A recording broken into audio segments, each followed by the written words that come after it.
წონის კლება დიდი პრობლემაა, ვისაც გამოუცდია, ყველა მიცის, რომ ძალიან ძნელია მისი დაკლება და დაკლებაზე მეტად შენარჩუნება. და ამიტომ ადამიანები ვეძებთ ხოლმე მას შედარებით მარტივ გზებს, როგორ შეიძლება რომ ცხიმი დავწვათ. და ამისთვის დღეს შემოგთავაზებთ სამ ყველაზე მნიშვნელოვან წყალში გახსნილ ბუნებრივ საშუალებას, რაც შეგიძლია დალიო და წყალში კლებას ხელი შეუწყო მნიშვნელოვნად და ეს მეცნიერულად დადასტურებული, ანუ რომელიც თეორიაშიც მუშაობს და პრაქტიკაშიც. ეხლა რას გულისხმობთ, როცა ვამბობთ ცხიმის წვას? ცხიმის წვას როცა ვამბობთ, ძირითადად ადამიანები გულისხმობენ ორ ძირითად პროცესს. ერთი არის, რომ ჩვენ გვაქვს ცხიმი, ცხიმოვანი ქსოვილი და ამ ცხიმოვან ქსოვილში არის ცხიმის უჯრედები, ცხიმის უჯრედებში ზის ცხიმი. და ეს ცხიმი პირველ რიგში უნდა დაიშალოს და გამოვიდეს გარეთ. სისხლში უნდა გამოვიდეს ეს ცხიმი ცხიმის უჯრედებიდან. ამ პროცესს ქვია ლიპოლიზი. ანუ ერთი პროცესი არის ლიპოლიზი, ანუ გამოდევნოთ ცხიმი უჯრედებიდან და მეორე პროცესი არის, რომ ეს ცხიმი, რომელიც გამოდევნოთ უჯრედებიდან, უნდა წავიდეს მიტოქონდრიებში, ანუ უჯრედებში, ასევე სხვა უჯრედებში უნდა წავიდეს, დაიწვას. დაიწვას და წარმოიქმნას ენერგია. დაიწვასში გულისხმობა, რომ ოქსიდაცია უნდა მოხდეს, უნდა ჩაებას რთული ციკლია ერთ-ერთი, რომელიც ციკლის ერთ-ერთი მონაწილე ხდება ეს ცხიმები და იწვის და ენერგია წარმოიქმნება. ეგ არის აზრი. ანუ ეს ორი პროცესი ხდება. ერთი რომ პირდაპირ დაწვა ამ ცხიმებს და მეორე ჯერ უნდა გამოთავისუფლდეს ეს ცხიმოვანი უჯრედისგან, რომ თავისუფალი იყოს იმისთვის, რომ დაიწვას უკვე სხვა უჯრედებში. ეს არის ცხიმის წვა. ეს პროცესი კი შესაძლებელია რეალურად, რომ რაღაც საშუალებებით მეტნაკლებად მართოთ. არასრულად, ანუ იმის ილუზია არ უნდა გქონდეს, რომ რაღაც ჯადოსნური რაღაც არსებობს, რომ დაიკლებ, ესე არ არსებობს. კვებითი მხარდაჭერა ჭირდება ყველაფერს, მაგრამ ეს სამი საშუალება მნიშვნელოვნად დაგეხმარებათ. პირველი სასმელი არის მწვანე ჩაის კომბინაცია კოფეინთან, ჯინჯერთან და ლიმონთან ერთად. ახლა რომელი რას აკეთებს, როგორ გავაკეთოთ და როგორ მივიღოთ. ეს მწვანე ჩაი EGCG შეიცავს, ეს ერთ-ერთი მთავარი მოლეკულაა, ეპიგალოკატექინ-გალატე, ესე ქვია ამ მოლეკულას და ამ მოლეკულას ახასიათებს ეგეთი რაღაცა, რომ ნორადრენალინის დაშლას ხელს უშლის, მოკლედ რა.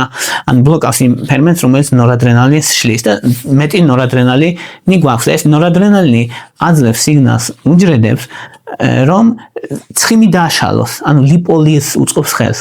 ამ ცხიმი დააშალოს, ეს ცხიმი გამოთავისუფლდება სისხლში და ეს ცხიმი მზადაა რომ დაიწვას.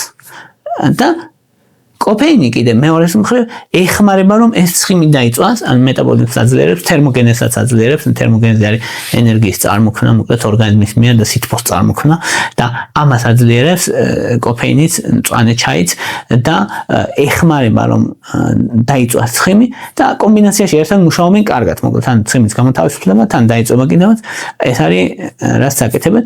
ლიმნის წვენს აქ რა როლი აქვს? ლიმნის წვენი შეიცავს ციტრის მჟავას და ციტრის მჟავა კუჭის დაცლას ანელებს, შესაბამისად საკვები დიდხანს ყონდება კუჭში და ადამიანს უფრო დიდხანს აქვს დანაკლების შეგრძნება. ეს არის მნიშვნელოვანი და ასევე ნაკლები ინსულინი გამოთავისუფლება, ინსულინის ნაკლები სპაიკები გვაქვს და ინსულინი როცა დაბალია, ადვილად იწვის ცხიმი. ანუ ინსულინი როცა მაღალია, პირიქით ორგანიზმს ბრძანება აქვს, რომ ცხიმი წარმოქმენი და ცხიმოვან უჯრედებში ცხიმი ინახება და როცა ინსულინი დაბალია, პირიქით მზადია, რომ ცხიმი დაწვას.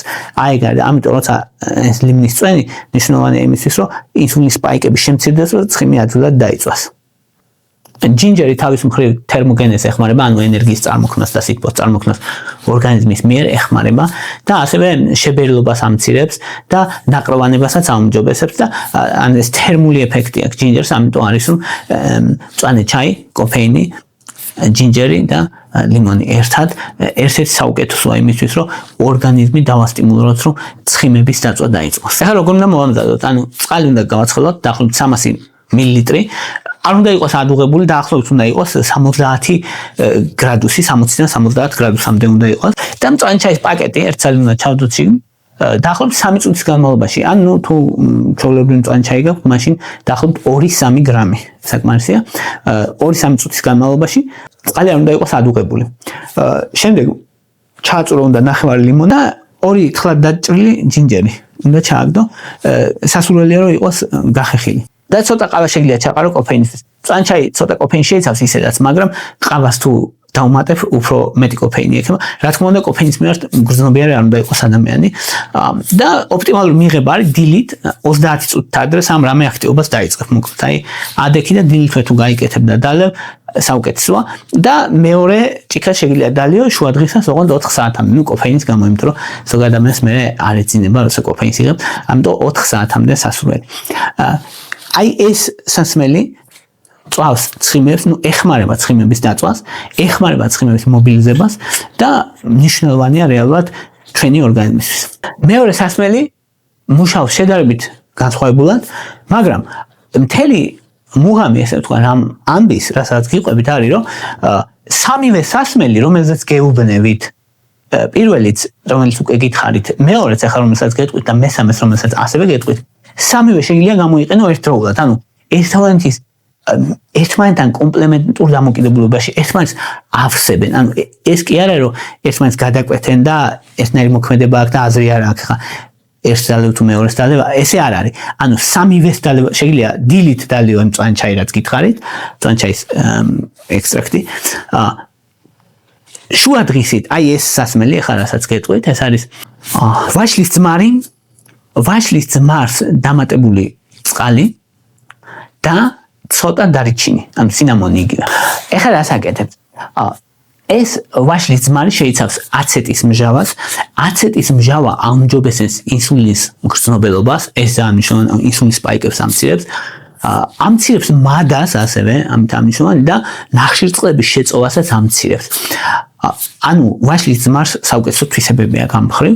მეორეს მხრივ სინამონი შეიცავს პოლიფენოლებს, რომელიც ინსულინის მგრძნობელობას კიდევ უფრო აუმჯობესებენ და ნახშირწყლების აბსორბციას ანელებენ. და გლუკოზის სტაბილიზებას ეხმარება ორივე ერთად და ამ სტაბილური გლუკოზა და დაბალი ინსულინი ჩათვალე რომ ცხიმების დაწვისთვის არის საუკეთესო გარემო და თან მადა შემცირებული, ან ბევრი ჭამა არ მოგინდება. შესაბამისად, ერთ-ერთი საუკეთესოა, რის გაკეთებაც შეგიძლიათ. ამისთვის დაახლოებით 300 მილილიტრი წყალი, ერთი სუფრის კოლზი ვაშლის ძმარი უნდა დაამატო, რომელიც არის 15 მილილიტრი დაახლოებით და 1/4 დაფხვნილი, 1/4 და 1/4 ჩაის კოლზი დაფხვნილი დარიჩინი, ანუ სინამონი. ან ერთი სინამონის ჭხილი, ჭხილებადაც იყიდება.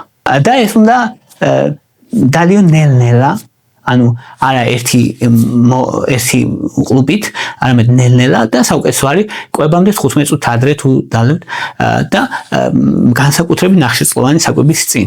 ეგ არის საუკეთესო. ორჯერ დღეში შეგიძლია მიიღო, ორი ძირითადი კვების წინ. სასურველია რომ არ გადააცინო ორ კოლზ ვაშლის ძმარს. მესამე სასმელი არის ჩია წყალთან და დამატებული დარიჩინი და ცოტა ლიმონი. ეხლა რას გვიკეთებს ეს ყველაფერი ერთად? ჩია არის ხსნადი ბოჭკო, წყალთან ერთად 400 მილილიტრ წყალში ჩაყრი 15 გრამ ჩიას, ნუ ერთი სუფრის კოლზი დაახლოებით და დააცდი 1 საათს. ის გადაიქცევა ჟელეს მსგავს კონსისტენციად, რომელიც ადვილი დასალევიც არის და შეანელებს კუჭის დაცვას, მოქმედებს როგორც პრებიოტიკი, ასევე ნაწლავებში გამოყოფს ნაყროვანების ჰორმონებს, ინკრეტინებს, რომელიც არის გლუკაგონის მსგავსი პეპტიდი 1 და პეპტიდი Y ან გამა არის უგურსინად დაუძახეთ და ძალიან ძლიერი სიგნალებია ეს. მათი მოქმედება რეალურად 8-10 საათი გრძელდება. ანუ აი კარგად რო შეჭამს ადამიანი და ზოგჯერ რო 12 საათი არ შეახოლმე. აი ამ ჰორმონების დამსახურებაა ეგ. და აი მაგ ჰორმონების გამომუშავებას უწყობს ხელს და ამიტომ რომ საღამოთი თუ მიიღებ ამას კვებამდე საღამოთი თუ მიიღებ არათუ საღამოთი ნაკლებ შეჭამ, საღამოს გამომბას ნაკლებ კრეივინგი გიქნება, მაგრამ მეორე დილისთვისაც ნაკლებად მგეშიება. სინამონი, ანუ ეს დარიჩინი ისევ 1/4 უნდა იყოს, რა თქმა უნდა, ანუ 400 მილილიტრი წყალი, 15 გრამი ჩია, 1/4 კოლზი ეს სინამონი ინსულინის რეცეპტორების მგრძნობელობას გაუმჯობესებს და ლიმონი, ასევე ლიმონი ციტრის მჟავის გამო. ეს არის რეცეპტი, როგორც შეგიძლიათ მოამზადოთ და უნდა დალიოთ 60 წუთით ადრე ბოლო კვებამდე. ეს არის ყველა საუკეთესო, რაც კი შეგიძლიათ გაუკეთოთ თქვენს ორგანიზმს 60 წუთით ადრე. არა სხვა დროს, არამედ 60 წუთით ადრე. ბოლოს, ეს სამივე სასმელი რა თქმა უნდა ერთად შეგიძლიათ გამოიყენოთ, ერთად უკეთესად მუშაობენ, ერთად უკეთესი ეფექტი ექნება, ამიტომ შეგიძლიათ რომ თავისუფლად გამოიყენოთ ერთად. და წონაში კლებას მნიშვნელოვნად შეუწყობს ხელს. კიდევ ერთხელ შეგახსენებთ რომ არ არსებობს ჯადოსნური არაფერი, არც ეს წყლები არ არის ჯადოსნური, მაგრამ მნიშვნელოვნად დაგეხმარება. ანუ ჩვენი მიზანი ის არის ხოლმე რომ წონის კლებას დავეხმაროთ. ჩვენი მიზანი არ არის რომ ჯადოსნური ჯოხით წონის კლება მოხდეს თავისით არაფერი არ მოხდება. წონის კლებას უნდა დავეხმაროთ. ჩვენს კვებით ხელი უნდა შევუწყოთ, მაგრამ ეს სამი მნიშვნელოვანი წყალი დაგეხმარება. მადლობა რომ მისმენთ, მადლობა რომ გაინტერესებთ. ვისაც მოგწონთ ჩემი არხი და გაქვთ დონაციის სურვილი, ამისთვის ანგარიშის ნომრები მაქვს მითითებული აღწერაში და თქვენი დახმარება მნიშვნელოვანია და მადლობას გიხდით თითოეულ თქვენთაგანს. მეორეს მხრივ, ვისაც დონაცია არ შეუძლია რომ გააკეთოს და სურვილი აქვს რომ არხი განვითარდეს, შეუძლია დაალაიქოს, დააკომენტაროს და აშეაროს გამოწეროს არხი. ძალიან დიდი დახმარება ეს თქვენი მხრიდან გაწეული. ამიტომ მადლობას გიხდით თქვენი ყურადღებისთვის და ინტერესისთვის.